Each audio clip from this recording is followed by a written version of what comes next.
നമുക്ക് ഭയങ്കരമായ ദേഷ്യം വരുന്ന സമയത്ത് നമ്മൾ എന്താ പറയുന്നത് എന്ന് നമുക്ക് പോലും അറിയാത്തൊരവസ്ഥ ഉണ്ടാവാറുണ്ട് അല്ലെ? ആരോടാ പറയുന്നത്, എന്താ പറയുന്നത്, എന്തൊക്കെ വാക്കുകളാണ് നമ്മുടെ വായിൽ നിന്ന് പുറത്തു വരുന്നത് എന്നൊന്നും നമുക്ക് അറിയാത്തൊരവസ്ഥ ഉണ്ടാകും.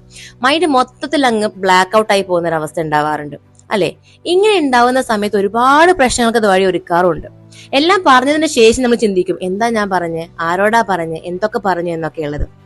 പക്ഷേ നമ്മൾ ഒരിക്കൽ പറഞ്ഞ കാര്യം നമുക്ക് ഒരിക്കലും തിരിച്ചെടുക്കാൻ വേണ്ടി പറ്റില്ല അല്ലെ? അങ്ങനെയുള്ള ഒരു സമയത്ത് നമുക്ക് പെട്ടെന്ന് ദേഷ്യം വരുന്ന സമയത്ത് എന്ത് ചെയ്യാന്നറിയോ? Take a deep breath, pause and calm down.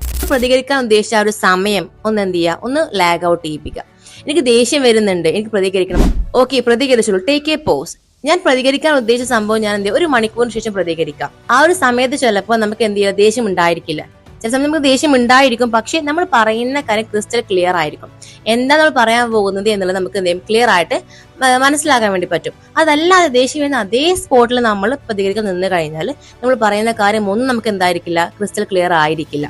ഒരു റിലേഷൻഷിപ്പിലാണ് എന്നുണ്ടെങ്കിൽ ഒരു ഭാര്യയും ഭർത്താവും നമ്മൾ അടി ഉണ്ടായെന്ന് വിചാരിക്കും, ദേഷ്യം വന്നെന്ന് വിചാരിക്കാം, പറയാം ഓക്കെ നമുക്ക് ഇതിനെക്കുറിച്ച് സംസാരിക്കാം, കുറച്ച് സമയം കഴിയട്ടെ, എന്നിട്ട് നമുക്ക് എന്ത് ചെയ്യാം, ഇതിനെ കുറിച്ച് സംസാരിക്കാം എന്ന് പറയാം. അങ്ങനെയാണ് എന്നുണ്ടെങ്കിൽ ഒരുപാട് പ്രശ്നം നമുക്ക് എന്തെങ്കിലും സോൾവ് ചെയ്യാൻ വേണ്ടിയിട്ട് പറ്റും.